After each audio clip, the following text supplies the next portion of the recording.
Добрый день, дорогие друзья! Сегодня хочу представить вам рецепт лучшей белковой подкормки. Конечно же, лучше перги она быть не может, но максимально приближена к перге, которой пчелы выкармливают расплод. Кроме самого рецепта, в этом видео я представлю методику кормления, то есть не только сам рецепт подкормки, но и ваши действия для того, чтобы получить развитие пасеки в 2-3 раза быстрее обычного развития. О ценности белковой подкормки я говорил в своем прошлом видео, вы видите его на экране, можете там послушать. Кто-то может возразить, да уже пошла пыльца, зачем нужна белковая подкормка. Но она нужна для того, чтобы пчелы могли и ночью потреблять этот корм при недостатке перги. Также у кого-то может быть недостаток перги с осени. Еще один вариант потребности в перге – это плохая погода, когда пчелы не могут приносить пыльцу, а могут получить все необходимые элементы из подкормки. Для начала мы сравним состав пыльцы, перги и меда, для того, чтобы понимать, зачем нам это нужно. Данное видео будет носить больше такой характер визуальный, поэтому внимание на экран, те, кто просто слушает. Много информации будет написано именно на экране. Я представил данные в такой таблице, где мы можем видеть состав, пищевую ценность пыльцы, перги и меда, а также видим дополнительные элементы, в принципе, весь состав данных компонентов. Нас интересует больше всего перга, потому что именно она является готовым продуктом, употребляемым пчелами для выкармливания потомства. Также в этой таблице мы можем увидеть сравнительный анализ. Пыльца, перга приблизительно одинаковый состав, так как перга это производная пыльцы с дополнительными ферментами. А вот мед значительно уступает по всем показателям и не является полноценным кормом. Он лишь дает энергию пчелам, но в нем совершенно отсутствуют жиры, и белков содержится также ничтожно малое количество. Итак, что же будет входить в рецепт белковой подкормки для пчел, которая, как заявлено, будет аналогом перги? Ингредиенты простые и доступные. Это сухие пивные дрожжи, 40% от общего объема. Дальше в конце видео я покажу конкретный расчет для того, чтобы получить определенное количество данной смеси. Дрожжи богаты белком, витаминами группы В, все витамины этой группы. Далее идет у нас сухое молоко, обезжиренное, 30% от состава. Также источник белка и кальция. Жидкий мед, 20%, это может быть мед подогретый, распущенный, энергетический источник, без которого мы, конечно же, не можем обойтись. И пыльца, перга, если есть в запасах. Возможно, отдельно, возможно, вы заготавливали или еще в каком-то виде. Также содержит определенные компоненты и, самое главное, витамины, ферменты. Вода может понадобиться до получения нужной консистенции в случае, если вы используете не очень жидкий мед. Как приготовить данную подкормку? Дрожжи и сухое молоко просеиваем и тщательно перемешиваем, чтобы не было никаких комочков. Добавляем мед и пергу, затем понемногу вливаем теплую, не горячую воду, чтобы получилась густая паста. Воду обязательно перед этим прокипятить и остудить, чтобы в воде не было никаких других примесей. Размешиваем до однородности, формируем лепешки и раскладываем их в семьи в любом удобном для вас виде. Поскольку нужно давать такой подкормки? Сразу скажу, половину килограмма давайте сразу, посмотрите по потреблению. В случае поедания быстрого вы сможете всегда добавить этот корм еще и еще также по полкилограмма. Так как на небольшую семью большее количество не нужно, а для довольно сильной семьи, то там, конечно, и килограмма будет мало, будете смотреть по силе семьи. Каковы преимущества такой подкормки? Дело в том, что это еще не весь рецепт. Дальше поговорим еще о дополнительных компонентах. Максимально приближена к перге по аминокислотному составу, стимулирует развитие расплода благодаря витаминам и белкам, легко усваивается, что очень важно, пчелами и не забивает кишечник. Можно заготавливать заранее и хранить в холодильнике. Возникает вопрос, чем можно заменить какие-то из компонентов, если их нет в наличии, они для вас трудно доступны или же есть у вас что-то еще. Например, первый компонент, сухие пивные дрожжи, можно заменить соевым изолятом или мукой соевой. Соответственно, доля в смеси также будет занимать 40%, как и дрожжи. Преимущества вы видите, минусы. Иногда некоторые виды сои плохо усваиваются, поэтому лучше брать обезжиренную соевую муку. Если будет плохо усваиваться или не подходит пчелам, вы это увидите по их реакции. Также можно заменить второй вариант, это яичный порошок с той же самой долей 30-40%. Но есть недостаток, может быстро портиться, и важно хорошо перемешивать с медом. Также можно использовать обезжиренный творог, сушеный или свежий, и гороховый или нутовый белок. Минусы те же самые, приводят к быстрой порче продукта, поэтому большое количество не делать и делать такое количество, чтобы за 3-5 дней все это разошлось по семьям, было употреблено, чтобы оно не испортилось. Пищевая ценность такой подкормки, вы видите ее на экране, она максимально приближена по составу, то есть мы не перегибаем палку здесь с белками. Также у нас в балансе жиры, углеводы и также есть дополнительные минералы, компоненты, витамины. Все, что содержится в перге. Возникает вопрос, чем можно заменить сухое молоко. Это также может быть соевый изолят или мука, яичный порошок, пропорции вы видите на экране, гороховый или нутовый белок и пчелиная пыльца. Плюсы и минусы также здесь представлены, не буду на этом тратить время. Кроме того, друзья, что я сказал об основных компонентах, я предлагаю добавлять в эту подкормку стимуляторы яйцекладки. Сама пыльца, конечно же, является разбавленная хорошим стимулятором яйцекладки, но в данном случае, если мы в пастоподобную уже смешанную консистенцию будем добавлять еще какие-то стимуляторы, в жидкую фракцию, когда мед смешиваем, главное условие – это полное распределение по всей этой массе. Значит, здесь приведены только некоторые, апивит, апираль, производимые в Украине. Также можно использовать маточное молочко, кто замораживает, у кого есть оно и есть возможность его заморозить. Также можно использовать трутневый гомогенат, в том числе замороженный с прошлого сезона, потому что сейчас его свежего нет.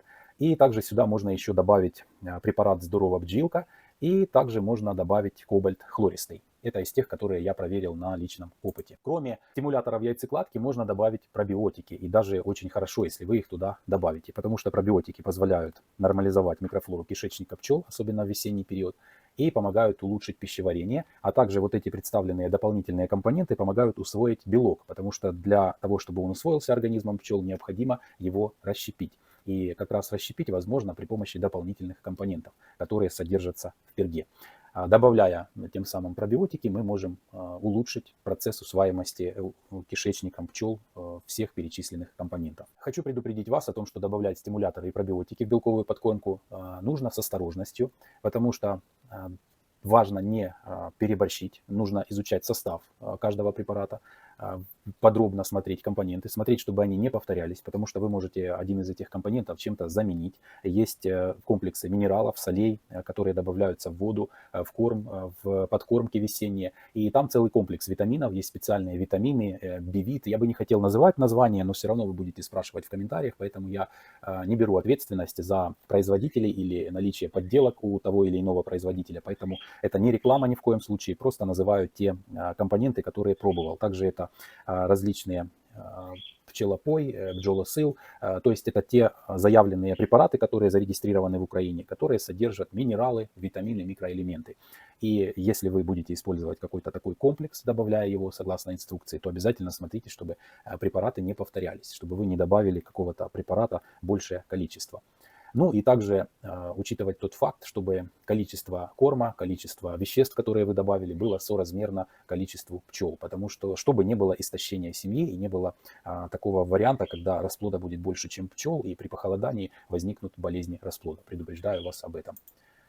Какие преимущества нам дает такая подкормка со всеми названными выше компонентами? Это высокий уровень белка, энергия, витамины, минералы, баланс питательных веществ и высокое содержание белка для роста расплода.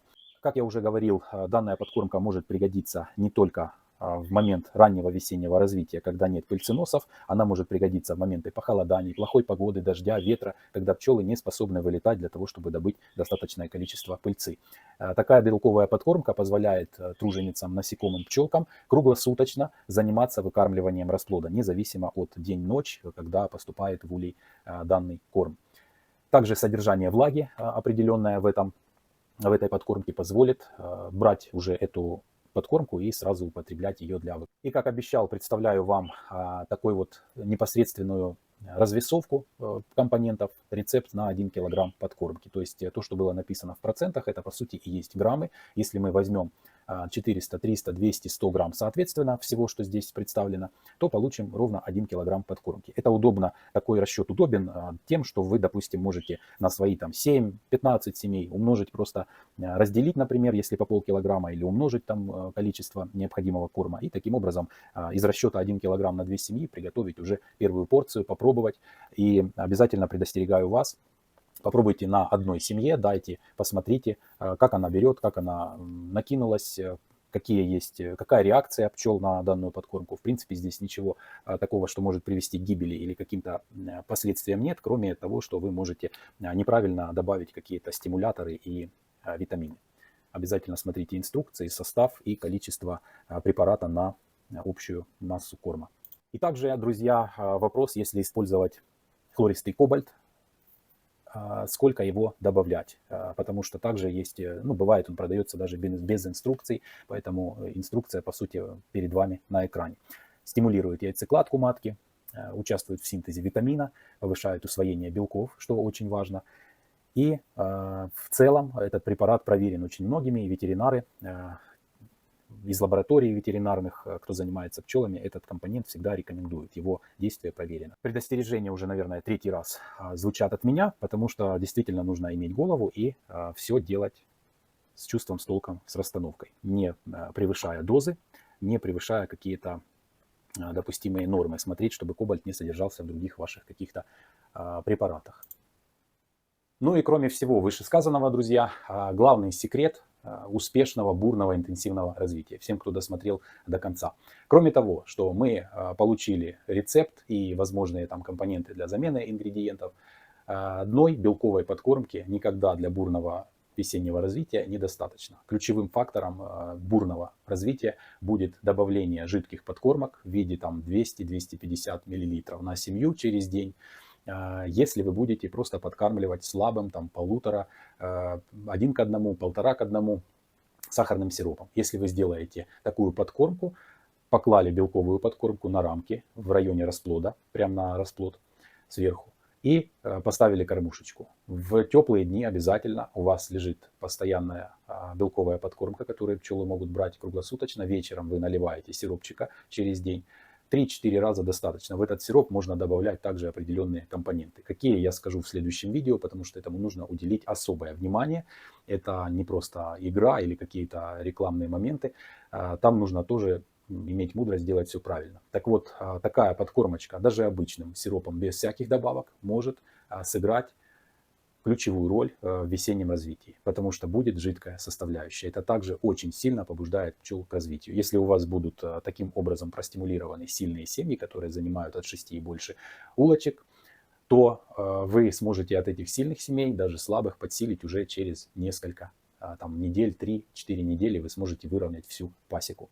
Важное предостережение и замечание: не делайте подкормки жидкие перед холодными днями. Например, вы сегодня вечером даете эту побуждающую подкормку, а на завтра дождь или мороз днем, заморозки какие-то. В такой день не давайте. Подкармливать жидкими фракциями можно только в момент, когда у вас уже наступили теплые дни. Сейчас вот идет череда теплых дней, светит солнышко, температура достигает 15-20 градусов. Сейчас можно подкармливать, интенсивно наращивать количество пчел. Тем более они прекрасно облетываются. У меня, кстати, есть уже те, которые даже повыходили. Первый расплод вышел, незначительное количество. Другие семьи уже имеют по 3 рамки расплода. Часть из него запечатанного, часть в виде личинок. Поэтому всем желаю жирных, сильных пчелок, которые принесут вам много меда. Всем удачи, всем пока.